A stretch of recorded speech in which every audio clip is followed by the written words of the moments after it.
High বন্ধুরা, Srima fashion থেকে আমি আপনাদের শ্রাবণী। এর আগে আমি এই কুর্তিটার কাটিং দেখিয়েছিলাম।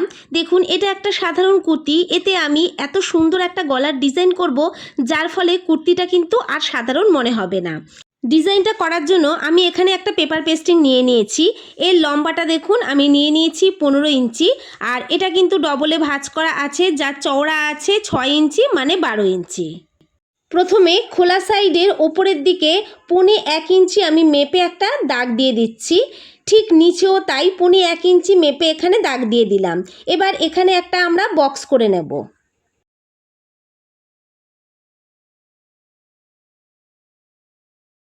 এখানে এবার কয়েকটা আমি পিন লাগিয়ে নিই, তাহলে আমাদের ডিজাইনটা আঁকতে সুবিধা হবে।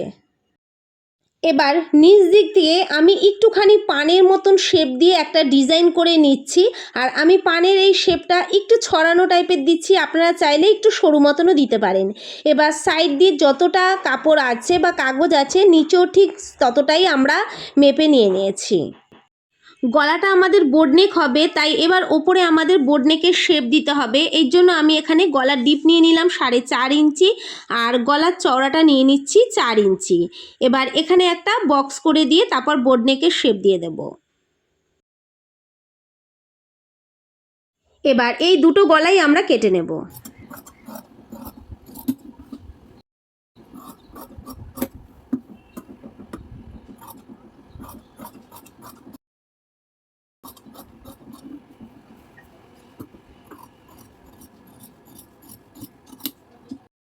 এই যে ছোট্ট পেপার পেস্টিংটা, এটার দরকার নেই, কিন্তু এই যে পেস্টিংটা রয়েছে নিচের বড়, এটা কিন্তু আমাদের পরে কাজে লাগবে। এইটা সাইডে আমরা রেখে দেব। এখন প্রথমে এই গলার ডিজাইনটা করব। এই যে পেস্টিংটা, এটা একটা কাপড়ের ওপরে বসিয়ে নিয়ে আমি আয়রন করে নেব। আমি পেস্টিংটাকে দেখুন একটা কাপড়ের উপরে লাগিয়ে নিয়েছি। এবার এই যে সাইডে একটুখানি কাপড় রেখে দিয়েছি, এই কাপড়গুলোকে আমি এইভাবে মুড়ে সেলাই করে নেব। আর এটা একদম সোজা সেলাই, তাই দেখাচ্ছি না, আমি সেলাই করে নিয়ে এসে আপনাদের দেখাবো। আমি সেলাই করে নিয়ে এসেছি। আর এই যে দেখুন, পেস্টিংয়ের গা বেয়েও আমি একটা সেলাই দিয়ে দিয়েছি। এটা কেন দিয়েছি দেখুন, আমি এই জড়িটা এটার ওপরে লাগাবো, কাপড়ের ওপরে। আর এই যে সেলাইটা দিয়েছি, এই সেলাই বরাবরই লাগাবো, তাই এই সেলাই বরাবরই আমি এই যে জড়িটাকে এইভাবে বসিয়ে নেব, তারপর টানা সেলাই দিয়ে দেব। আর সেলাইটা থাকার ফলে আমি জড়িটা ঠিক ঠিক জায়গায় লাগাতে পারবো, যেখানে বক্রমটা শেষ হয়েছে। দেখুন দেখুন, আমি পুরো কিন্তু এটা সেলাই করে নিয়ে এসেছি।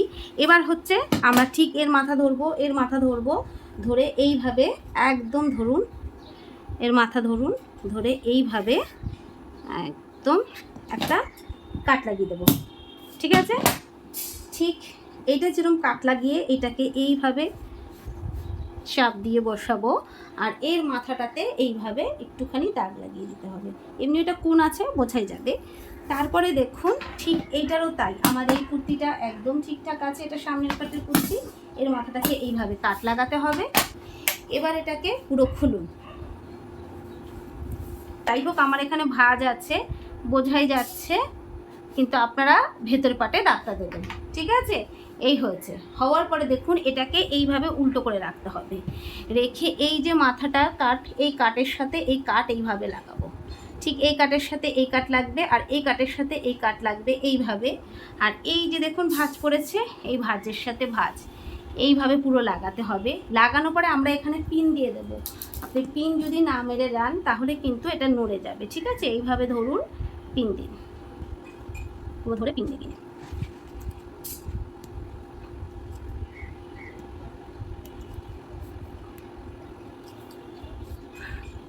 দেখুন, চলুন এবার মেশিনে চলুন।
পেছনে এটাকে উল্টেও নিয়েছি।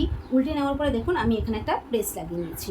এটা হচ্ছে আমি একটা প্রেস করে নিচ্ছি। এবার আমরা ভেতরের কাপড়টা বানাবো। তার জন্য ভেতরের কাপড়টা বানানোর জন্য আপনাকে কি করতে হবে, সবার প্রথমে আপনাকে দেখে নিতে হবে এখান থেকে এতটা কতটা চওড়া আছে, তো সেই বুঝে আপনাকে কাপড় নিতে হবে। দেখুন এখান থেকে এতটা চওড়া আছে 10 ইঞ্চি, যতটা চওড়া থাকবে তার ডবল নিয়ে নেবেন, মানে 20 ইঞ্চির মতন এটা চওড়া নিয়ে নিতে হবে। আর এটা লম্বা ছিল 15 ইঞ্চি, আমরা আগেই জানি। দেখুন আমরা এটা 15 ইঞ্চি লম্বা নিয়েছিলাম। এটা যা আছে তার থেকে আপনারা 2 ইঞ্চির মতন বেশি, 1.5 থেকে 2 ইঞ্চি বেশি নিয়ে নিলে হবে, মানে লম্বা 17 নিয়ে নেবেন আর আপনি চওড়াটা নিয়ে নেবেন 20 ইঞ্চি। দেখুন আমি কাপড়টা নিয়ে নিয়েছি, এটা হচ্ছে আমরা চওড়া নিয়েছি 20 ইঞ্চি আর এটা নিয়ে নিয়েছি আমরা 17 ইঞ্চি। এবার এই দুটো আমরা মাঝখান থেকে একদম ফোল্ড করবো।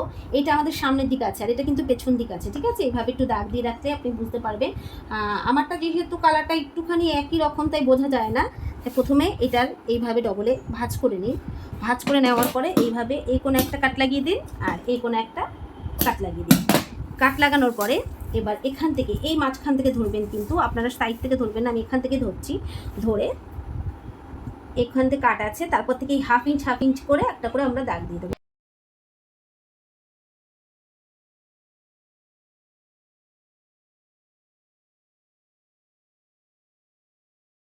দাগ না দিলেও চলবে, ঠিক আছে। সেম এই দিকেও তাই হাফ ইঞ্চ করে এইভাবে দাগ দিয়ে দিতে হবে।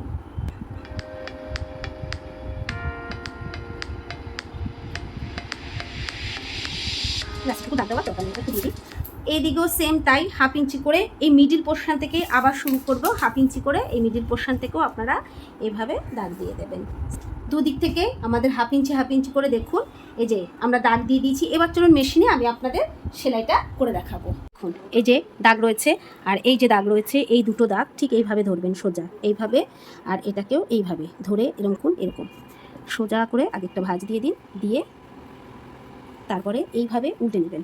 উল্টে নিয়ে এখান থেকে আপনারা সোজা টানা সেলাই দিয়ে দেবেন, ঠিক আছে। এখান থেকে আমরা সেলাইটা শুরু করব।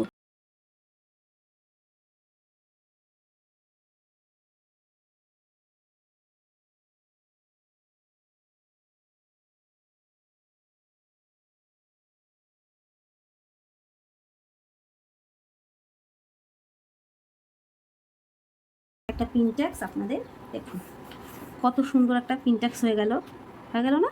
এইভাবে প্রত্যেকটা এইভাবে ধরবো আর এইভাবে প্রত্যেকটা আমি সেলাই করতে পারবো। দেখতে থাকুন, আমি করতে থাকছি। দেখুন আমি আরও দেখুন 3-4টে এখানে করেও নিয়েছি। সেম এইভাবে যখনই আপনারা 3-4টে হয়ে যাবে না, তারপরে দেখবেন আপনার সুবিধা হবে।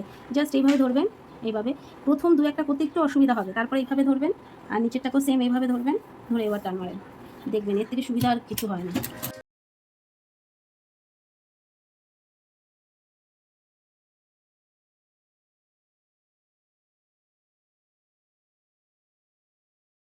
সেলাইগুলো কিন্তু সোজা পিঠেই আছে, এটা হচ্ছে সোজা দিক। এবার এটাকে আমরা উল্টে নেব। এই যে পেপার পেস্টিং যেটা আমরা রেখে দিয়েছিলাম, এবার এই পেপার পেস্টিংটা এর ওপরে আমি বসিয়ে পেস্ট করে নেব। আর এইভাবেই বসাতে হবে যাতে ওপরে দুই পাশে আর নিচে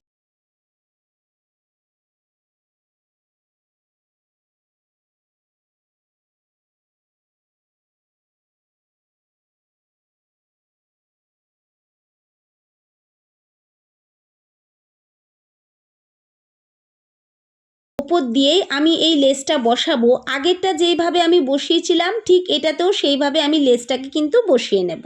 দেখুন আমি এখান থেকে সেলাইটা দিয়ে নিয়ে এসেছি। এবার এর ওপরে একটা আমি আরেকটা কাপড় বসিয়ে দেব। আমার কাছে সেম কাপড় নেই, তাই আমি একটা লাইনিংয়ের কাপড় নিয়ে নিয়েছি, সেটা এর ওপরে ঠিকঠাক করে বসিয়ে দিয়েছি।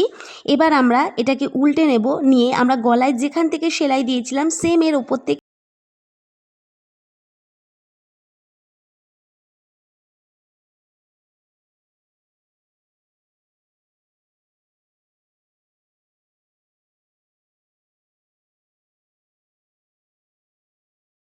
এবার কাপড়টাকে উল্টাতে হবে, তাই জন্য এই গোল গোল জায়গাগুলোতে ছোট ছোট করে আমাদের কাট লাগিয়ে নিতে হবে। এবার কাপড়টাকে উল্টে নেব, তারপরে আমরা কিন্তু একটু ওপর থেকে আয়রন করে নেব যাতে গলাটা সুন্দরভাবে সেট হয়ে যায়। দেখুন আমি আয়রন করে নিয়েছি, গলাটা সুন্দরভাবে সেট হয়ে গেছে। এবার গলার ধার দিয়ে আর চারপাশ থেকে আমি একটা করে সেলাই করে নেব, তারপর এক্সট্রা যে কাপড়গুলো রয়েছে সেগুলো কেটে বাদ দিয়ে দেব। দেখুন আমি সেলাই করে নিয়ে এসেছি, এবার এক্সট্রা কাপড়গুলোকে আমি কেটে বাদ দিয়ে দিচ্ছি। এবার এটাকে ডবলে এইভাবে ভাঁজ করে নিতে হবে, তারপর একদম এর মাঝ বরাবরে একটা কাট লাগিয়ে নিতে হবে। এই যে এখানে কাট লাগিয়েছি, এখানে একটুখানি চক দিয়ে দাগ দিয়ে দিতে হবে।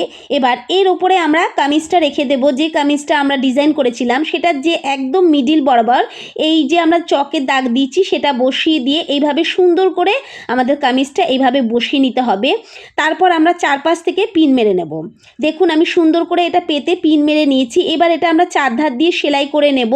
পিন না মারলে কিন্তু সেলাইয়ের সময় আপনাদের এটা সরে যেতে পারে।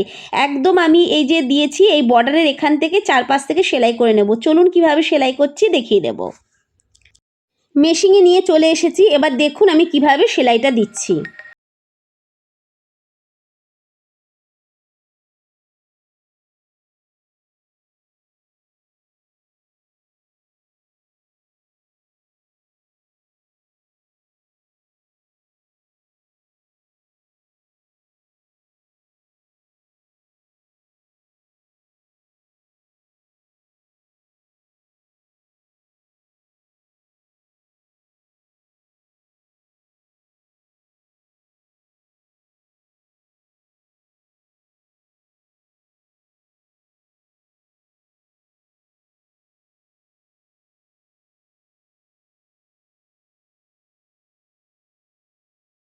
এটাকে ঘুরিয়ে নেব। তারপর দেখুন পেছনে যে আমাদের এক্সট্রা কাপড় রয়েছে, কিছুটা কাপড় রেখে বাকি কাপড়টুকু আমরা কেটে বাদ দিয়ে দেব। দেখুন এটা আমি সেলাই করে নিয়েছি। আমার কাছে কয়েকটা কাঠের বোতাম আছে, তার মাঝখানে আমি এটা লম্বা করে এইভাবে সুচ দিয়ে সেলাই করে বসিয়ে নেব। আপনারা আপনাদের মন মতন যা কিছু এখানে বসিয়ে নিতে পারেন। দেখুন আমি সেলাই